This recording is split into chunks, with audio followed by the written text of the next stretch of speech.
दोस्तों, अगर आप भी किसी सब्जेक्ट में अच्छा स्कोर करना चाहते हैं, अच्छे अंक लाने चाहते हैं, तो उसमें सबसे ज़रूरी होता है कि आपके जो 5-5 नंबर के क्वेश्चन आते हैं, लास्ट के 6 क्वेश्चन, वो उसमें से आपका एक भी क्वेश्चन ना छूटे। और ज़्यादातर होता है क्या है, उसमें आपके 5-5 नंबर में डेरिवेशन आते हैं। आपका जो पॉलिटेक्निक थर्ड सेमेस्टर मैकेनिकल और सिविल ब्रांच के लिए जो मॉस और सॉम सब्जेक्ट है, उसमें आपके बहुत ज़्यादा 5 नंबर में लगभग 2-3 से 4 क्वेश्चन आपके डेरिवेशन के ही पूछ लिए जाते हैं, जिसमें थ्योरी का भी पार्ट पूछा जाता है। थोड़ा सा 1 नंबर 2 नंबर शुरू का थ्योरी रहेगा, फिर 3 नंबर डेरिवेशन रहेगा। डेरिवेशन काफ़ी ईजी होता है, काफ़ी बस आपको प्रोसेस आना चाहिए। आपको मालूम होगा यहाँ पे, चलिए मैं अभी आपको डेरिवेशन करा रहा हूँ। जितने भी इंपॉर्टेंट डेरिवेशन रहेंगे, मैं हमेशा आपको 2-2 वीडियो 3-3 वीडियो प्रोवाइड कराते रहूँगा, जिससे कि आपके डेरिवेशन क्लियर हो जाए। और अगर आपका डेरिवेशन क्लियर हो गया तो समझिए कि आप ऐसे ही 15-20 नंबर पा के ऐसे ही पास हो गए। उसके बाद से आप जितना बोनस अपना बना ले, वो आपके ऊपर डिपेंड करता है, ठीक है। आपको मालूम होगा, देखिए आप एग्जामिनर जो आपके पेपर मतलब बनाते हैं, वो भी अब होशियार हो गया है। पहले आप हाई स्कूल में इंटरमीडिएट में थे तो आपने देखा होगा शायद, आपको अगर आपको याद होगा तो पेपर में आता था कि अवतल दर्पण के लिए सूत्र 1/f = 1/v + 1/u की सूत्र की स्थापना कीजिए। लेकिन अब क्या करें, जो पेपर बना रहे हैं वो भी होशियार हो गए। क्या करते हैं, जैसे जो स्टूडेंट होते हैं वो सॉल्यूशन करते समय, डेरिवेशन करते समय क्या करेंगे कि अवतल दर्पण का एक चित्र बनाएंगे, इधर उधर काट पीट के बीच में कुछ लिख लाख के, और नीचे क्या करेंगे, लिख देंगे 1/f = 1/v + 1/u hence proved इति सिद्धम। इससे क्या होता था कि बीच में तो कुछ लिखे नहीं है, कुछ जानते नहीं, इधर उधर भर दिए हैं। लेकिन अब एग्जामिनर बहुत होशियार हो गया, वो क्या करें, जो पेपर बना रहे हैं आपका, उसमें लिख दे रहे हैं डायरेक्ट। जैसे अगर अब बना रहे होंगे तो लिखेंगे अवतल दर्पण के लिए फोकस दूरी के सूत्र की स्थापना कीजिए।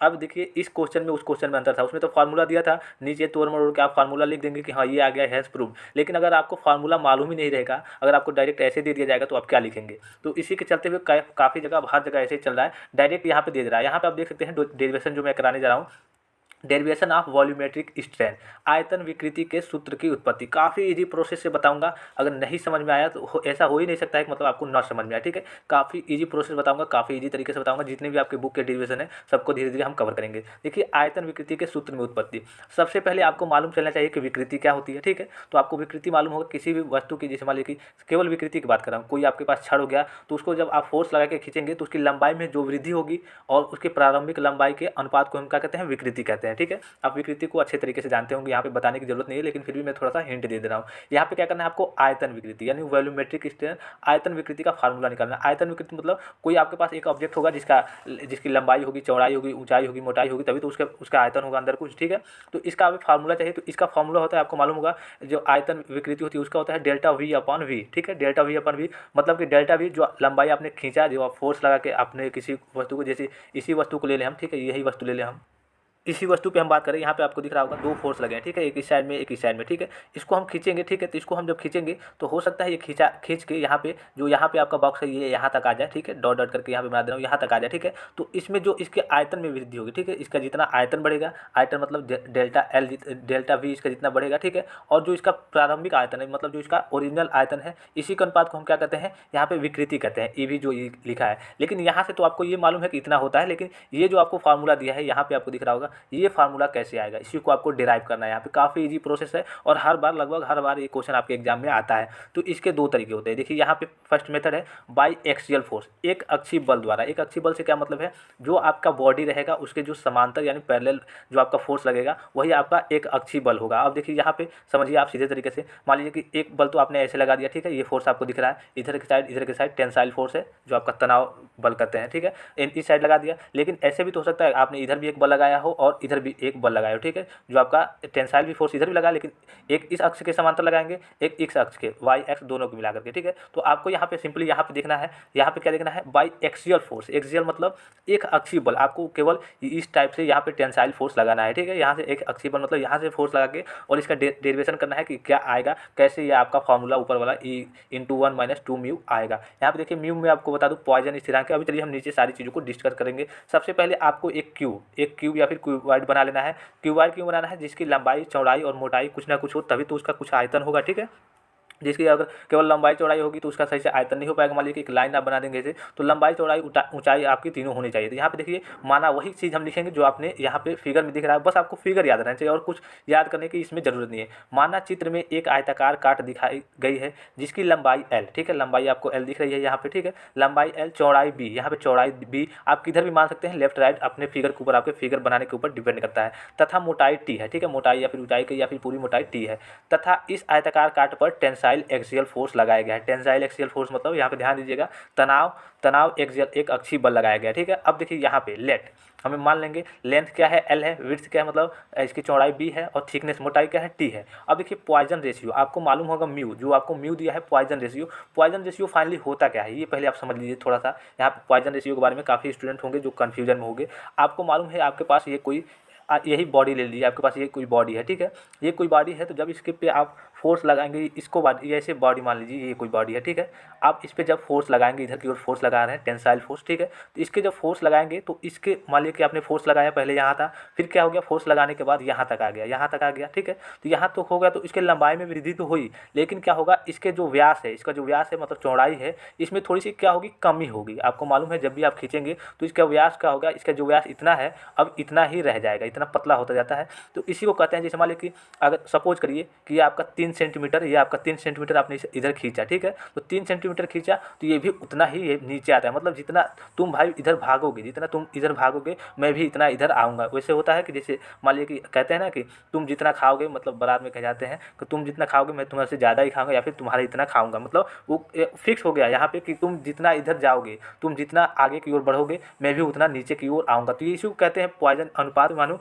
मतलब समझिए कि एक फिक्स रेशियो में वो अपना घटता बढ़ता रहता है, जितना आप खींचेंगे उतना ऊपर से उसका व्यास घटेगा, ठीक है। तो यही पॉइजन रेशियो होता है, इसको म्यू से भी डिनोट करते हैं और म्यू इक्वल टू होता है 1/m।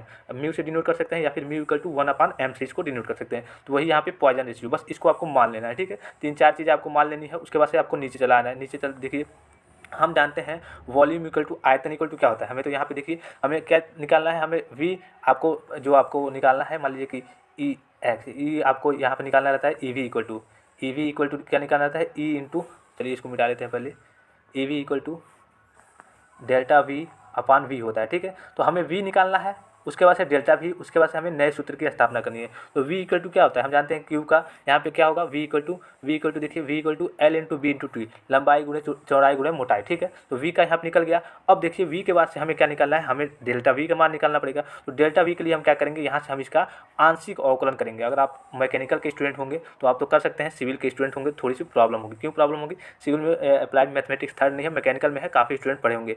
आंशिक अवकलन बेसिक तरीके से ऐसे जान लीजिए क्या होता है, ऐसे जैसे आप dx लिखते थे, लेकिन यहाँ पे क्या होता है, यहाँ पे d की जगह पे डेल बन जाता है, ठीक है। आंशिक अवकलन में d की जगह पे डेल बन जाता है, डेल अपान डेल x, ठीक है, जिसके सापेक्ष अगर u कोई फंक्शन है u का करेंगे तो del u upon del x ऐसे बन जाता है। तो हम क्या करेंगे, यहाँ पे जो आपका ये वाला पोर्शन दिया है, ठीक है, ये आपका वॉल्यूम v दिया है, इसका हम क्या करेंगे आंशिक अवकलन करेंगे। अब देखिए आंशिक अवकलन का एक और रूल होता है, ये 3 चीज़ें दी होती हैं तो सबका एक एक करेंगे। जैसे मल्टीप्लाई में दी होती है तो पहले l का करेंगे तो b और t इसके साथ कॉन्स्टेंट में रहेगा, ठीक है, यहाँ पे दिख रहा होगा आपको। फिर प्लस करके फिर b का करेंगे तो डेल b का करेंगे अगर तो एल और टी कांस्टेंट में रहेगा। फिर इसी प्रकार डेल टी का करेंगे तो एल और बी कांस्टेंट में रहेगा। इस प्रकार हम कर लेंगे। अब देखिए यहाँ से जब आप इसका अवकलन इसका कर लेंगे यहाँ पे तो देखिए अब सूत्र होता है, अब सूत्र इसका क्या होता है, E equal to delta V upon V. तो हमने यहाँ पे डेल्टा वी का मान निकाल लिया, ठीक है, यहाँ पे डेल्टा वी का मान निकाल लिया और वी इक्वल टू इतना होता है, ठीक है, दोनों का मान निकाल लिया, बस दोनों का मान हमें यहाँ पे पुटअप करना है। अब देखिए दोनों का मान हमने delta V upon V equal to put up किया तो डेल्टा वी इतना हमने निकाला था और वी इतना निकाला था। अब इसको अगर हम सेपरेट यानी अलग अलग लिखेंगे तो अलग अलग लिखेंगे तो सबके हर में मतलब डिनोमिनेटर जो होता है सबके डिनोमिनेटर में क्या आएगा, इस प्रकार से आएगा, del L into B into T upon में L into B into T, तीनों के पार्ट में यह आएगा, ठीक है। अब देखिए यहाँ से देखने वाली बात है, यहाँ से आप यहाँ से समझिए, यहाँ से डेल एल दिया है, डेल एल अपान एल बचेगा, बी और टी यहाँ से क्या होगा कट जाएगा, बी और टी यहाँ से कट जाएगा। इसी प्रकार यहाँ से डेल बी अपान बी बचेगा, एल और टी यहाँ से कट जाएगा। इसी प्रकार यहाँ से डेल टी अपान टी बचेगा, एल इंटू बी यहाँ से कट जाएगा, यहाँ से कटेगा तो इसके बाद से आपका ये पोर्शन बचेगा इतना। देखिए इसको नीचे उतार लेंगे, डेल बी अपन बी ये बचेगा और ये बचेगा, आपका ये तीनों बच रहा है, ठीक है। इसको आप नीचे की ओर वैसे सीधे सीधे उतार लेंगे। अब देखिए हम मालूम है कि अब विकृति क्या होती है, चेंज इन लेंथ और ओरिजिनल लेंथ। देखिए सबके लिए विकृति, मान लीजिए कि आपके पास कोई बॉक्स दिया है, यहाँ पे कोई मान लीजिए कि घन टाइप का है, घनाभ टाइप का, तो ये आपकी जो लंबाई हो गई, ये चौड़ाई हो गई और ऊंचाई हो गई या फिर मोटाई हो गई, तीनों चीज़ें हो गई। तो इसमें भी विकृति होगी, तो अगर लंबाई में विकृति होगी तो डेल्टा एल अपान एल कहेंगे, अगर चौड़ाई में विकृति होगी तो डेल्टा वी अपान बी कहेंगे, अगर ऊंचाई में यानी मोटाई में विकृति होगी तो डेल्टा टी अपान टी कहेंगे। तो सबके लिए अलग होता है। ऐसे समझिए कि चेंज इन डायमेंशन यहाँ पर दिया भी है, चेंज इन लेंथ या फिर ओरिजिनल लेंथ को क्या कहते हैं, विकृति कहते हैं। इस प्रकार समझिए अगर 3 अक्ष है एक्स और वाई और जेड तो हम क्या कहेंगे, चेंज इन डायमेंशन और ओरिजिनल डायमेंशन, जो भी हमें डायमेंशन में चेंज होगा जिसके थ्रू उसको हम क्या कहेंगे एक्स वाई। अब यहाँ पे एक फिगर में आप समझिए, यहाँ पे इस फिगर में चलिए इस फिगर में ये आपका क्या है, एक्स अक्ष है, या ऊपर आपका जेड अक्ष है, यहाँ पे वाई अक्ष है। काफ़ी सारे स्टूडेंट होंगे कह रहे होंगे ऊपर वाई अक्ष होता है। देखिए इसमें कोई मतलब नहीं है, तीनों एक दूसरे क्या होते हैं, परपेंडिकुलर होते हैं, लंबवत होते हैं। तो आप एक्स वाई जेड कहीं भी मान सकते हैं। अब देखिए एक्स वाई जेड हमने 3 अक्ष माने हैं, 3 अक्ष माने हैं, तो यहाँ पे देखिए वही यहाँ पे कहा जा रहा है, यहाँ पे नीचे को आइए, E V equal to E X E Y E Z. E X E Y E Z कहाँ से आया, चलिए ऊपर चल के देखते हैं, E X E Y E Z कहाँ से आया। यहाँ पे आप देख रहे होंगे, यहाँ पे आप देखिए, यहाँ पे ये एक्स अक्ष है, ठीक है। एक्स अक्ष को हमने क्या माना था, ये जो लंबाई में वृद्धि होगी डेल एल बाई एल माना था, इसको हमने एक्स माना था, तो इसको हम ई एक्स लिख लेंगे, ठीक है। उसके बाद से डेल जो इस ब्रेड्थ है, इसकी चौड़ाई है, चौड़ाई को हमने क्या माना है, यहाँ पे वाई अक्ष पे है तो डेल बी अपन बी लिख देंगे। फिर से जो आपकी मोटाई है और ऊंचाई है उसको हमने क्या माना है, जेड। इसी प्रकार तीनों को हम लिख लेंगे, डेल एल अपान एल को, डेल एल अपान एल को E x, del B upon B को ई वाई, और डेल टी अपान टी को ई जेड। तीनों को ऐसे ही डायरेक्ट हम लिख लेंगे। यहाँ पे आप देख भी रहे होंगे, ठीक है। तीनों जो भी अक्ष है मतलब डायमेंशन के हिसाब से उसको यहाँ पे तीनों को हम यहाँ पे नोट कर लेंगे। अब देखिए हम जानते हैं पॉइजन रेशियो। पॉइजन रेशियो क्या होता है आपका, पॉइजन रेशियो होता है लेटरल स्ट्रेन, पार्श्व विकृति और लीनियर स्ट्रेन, रैखिक विकृति। इसी के अनुपात को हम क्या करते हैं, हम कहते हैं पॉइजन रेशियो। पॉइजन रेशियो अभी मैंने आपको ऊपर बताया, ठीक है। लेटरल स्ट्रेन, पार्श्व विकृति। तो देखिए फाइनली पार्श्व विकृति होती क्या है, जो भी आपके मान लीजिए कि ये आपका डायमेंशन में दिखा दूँ, फिगर के माध्यम से बता दूँ, ये आपका कोई क्यूब हो गया या फिर क्यूबॉइड, जो भी चीज़ हो गई, ठीक है। तो इसका अगर आपको यहाँ पे अगर पार्श्व विकृति की बात करें तो यहाँ पे मान लीजिए कि ये लंबाई में विकृति होती है, वो हो रही है यहाँ पे, ठीक है। अगर लंबाई में विकृति हो रही है तो इसके बाद से जो चौड़ाई, इसकी ऊंचाई में मतलब मोटाई में या फिर चौड़ाई में जो विकृति होगी तो ये इसके पार्श्व होंगी। पार्श्व मतलब समझिए बगल के पास की, ठीक है, मतलब बगल वाली। तो यहाँ पे जो लंबाई में विकृति हो रही है, इसके जो पास में विकृति होगी वही क्या होगी, पार्श्व विकृति होगी। जनरली ऐसे समझिए, बगल, पार्श्व मतलब बगल की विकृति, ठीक है। यहाँ पे आशा करता हूँ ये आप समझ गए होंगे। अब देखिए यहाँ पे पॉइजन रेशियो इक्वल तो होता है लेटरल स्ट्रेन, पार्श्व विकृति अपान में रैखिक विकृति। जो आपका सीधे विकृति लगता है, जो आपका ऐसे रैखिक विकृति लगता है लीनियर में, उसको करते हैं रैखिक विकृति। तो इसके हम अनुपात को कहते हैं पॉइजन रेशियो कहते हैं। अब यहाँ से हम पार्श्व रेशियो अगर निकालें, यानी हम यहाँ पे लेटरल स्ट्रेन निकालें, तो ये होता है माइनस म्यू, माइनस आ जाता है, ठीक है, पॉइजन रेशियो में। और माइनस म्यू क्या है, यहाँ पे पॉइजन रेशियो, म्यू को हम पॉइजन रेशियो कहते हैं या फिर 1/m कहते हैं, ठीक है। तो माइनस म्यू इंटू रैखिक, यहाँ से पक्षांतर करेंगे तो ये आ जाएगा। अब देखिए यहाँ पे क्या करना है आपको, बस यहाँ से आपको समझना है सीधे स्टेप। यहाँ से देखिए इस फिगर के माध्यम से, चलिए हम फिगर के माध्यम से दिखा दें। यहाँ पे क्या कह रहा है, यहाँ पे देखिए del B upon B equal to del T upon T equal to minus mu into del L upon L. यानी जो रैखिक विकृति है वो दोनों जो पार्श्व विकृति है वो आपस में बराबर होंगी और इक्वल टू होंगी रैखिक विकृति के। कैसे होंगी, यहाँ पे चलिए फिगर के माध्यम से देखिए। अभी हमने आपको बताया कि पार्श्व विकृति क्या होती है। मान लीजिए कि ये विकृति कोई लगी है लंबवत, डेल एल अपान एल, तो जो इसके बगल की दोनों विकृति होंगी वो इसके लिए पार्श्व विकृति का काम करेंगी। तो ये दोनों जो पार्श्व विकृति होती हैं ये आपस में क्या होंगी, बराबर होगी इसके अपेक्षा, ठीक है। ये आपस में दोनों बराबर होंगी, तो वही लिखा गया है यहाँ पे, जो आपका एकदम सेम वैसे लिखा है, del B upon B equal to होंगी, जो दोनों पार्श्व विकृति हैं वो बराबर होंगी और इक्वल टू होंगी किसके, रैखिक विकृति के, जो यहाँ पे आपका लीनियर स्ट्रेन दिया है। इसके फॉर्मूले से आपको यहाँ पे बस आपका माइनस यहाँ पे लग जाता है। अब इसको यहाँ पे नीचे आप क्या करेंगे, E Y equal to E Z. यहाँ पे ई वाई क्यों हमने माना है, यहाँ पे आपने समीकरण 1 देखा होगा, यहाँ पे हमने ई वाई इक्वल टू, यहाँ पे E Y E Z, E X E Y E Z माना था, जैसे कि आपका डायमेंशनल के थ्रू लेकर के जो विकृति हो रही है। तो ई एक्स यहाँ पे देखिए, चलिए नीचे को चलते हैं, ई वाई और ई जेड क्या है, आपस में बराबर है। यहाँ पे del B equal to del T, तो डेल बी क्या था, डेल बी था हमारा, यहाँ पे देखिए डेल बी था हमारा जो आपकी चौड़ाई थी उसमें विकृति थी। तो चौड़ाई में विकृति और जो आपकी मोटाई में विकृति होती है होगी वो आपके रैखिक विकृति के क्या होगी, बराबर होगी। तो यहाँ पे बस वही चीज़ है आपको, E Y equal to E Z equal to minus mu E X, बस आपको यही। अब देखिए ये जो आपका ई वाई ई जेड है ये तो इक्वल है, इसी के जगह पर आप देखिए यहाँ पे अब ई वाई और ई जेड के मान समीकरण 1 में रखने पर यहाँ पे देखिए ई वाई ई जेड का मान कितना दिया है, minus mu E x, minus mu E x, minus mu E x का मान यहाँ पे माइनस म्यू ई एक्स जो ई वाई और ई जेड समीकरण 1 आपने बनाया था उसमें इसका मान रखेंगे, मतलब ई वाई और ई जेड का मान रखेंगे। तो ई वाई ई जेड का मान क्या है, माइनस म्यू ई एक्स समीकरण 1 में रखना है। देखिए समीकरण 1 में माइनस म्यू ई एक्स रखना है। चलिए छोटा कर लेते हैं, समीकरण 1 में माइनस म्यू ई एक्स। देखिए समीकरण 1 में हमें क्या रखना है, माइनस म्यू ई एक्स। समीकरण 1 में ई वाई और ई जेड की जगह पे माइनस म्यू ई एक्स रखना है। देखिए इसके जगह पे तो ई एक्स है ही, ई वाई और ई जेड की जगह पे हमें माइनस म्यू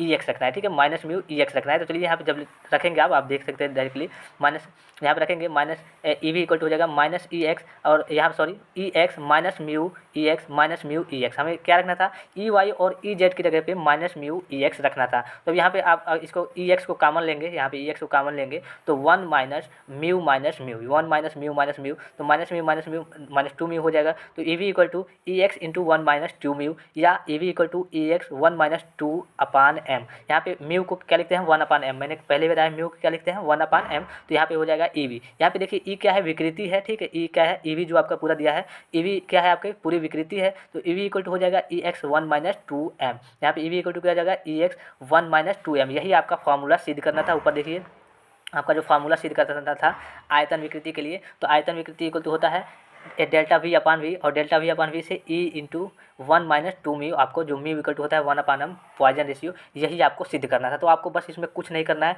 बस आपको फिगर मालूम रहना चाहिए। फर्स्ट स्टेप देख लीजिए, फिगर मालूम रहना चाहिए, इसकी लंबाई चौड़ाई और मोटाई, ठीक है, लंबाई चौड़ाई और मोटाई रहनी चाहिए। इसका जो वॉल्यूम होता है L into B into T, इसको करना है, और इसका जो अवकलन कर देंगे आप, जैसे मान लीजिए डेल्टा वी निकालना है तो अवकलन कर देंगे। अब बस इस तीनों को क्या करना है, इस तीनों को E equal to delta V upon V होता है, तो बस इस फॉर्म में आपको क्या करना है, पुटअप कर देना है और सारी चीज़ें काट फिट लेनी है। काट फिट के बाद आपको यहाँ पे बस एक बात यहाँ पे ध्यान रखना था, मान लीजिए कि डेल एल अपन एल है तो लंबाई में वृद्धि है, लंबाई में विकृति है, डेल बी अपन बी है चौड़ाई में विकृति है, डेल टी अपन टी है तो आपकी मोटाई में विकृति है, और तीनों अलग अलग डायमेंशन है। तो तीनों के लिए यहाँ पे एल को हमने क्या माना था, लंबाई में विकृति को एक्स अक्ष पे था, और जो बी है वो वाई अक्ष पे था, जो टी है वो जेड अक्ष पे था, तो तीनों को E X E Y E Z मान लेंगे। तीन, ये आपका पहला समीकरण बन गया। अब यहाँ से निकालते हैं पॉइजन रेशियो, तो पॉइजन रेशियो को पक्षांतर करके हमें पार्श्व विकृति निकालना रहता है। पार्श्व विकृति मतलब बगल की विकृति, तो बगल की दोनों विकृति क्या होंगी, बगल की दोनों विकृति बराबर होंगी रेखिक विकृति के, ठीक है, और माइनस में रहेगा, तो माइनस म्यू इंटू रेखिक विकृति, और पॉइजन रेशियो आपका अलग से यहाँ पे जो फार्मूला दिया है इसी के अकॉर्डिंग होगा। अब यहाँ से बस आपको कुछ नहीं करना रहता है,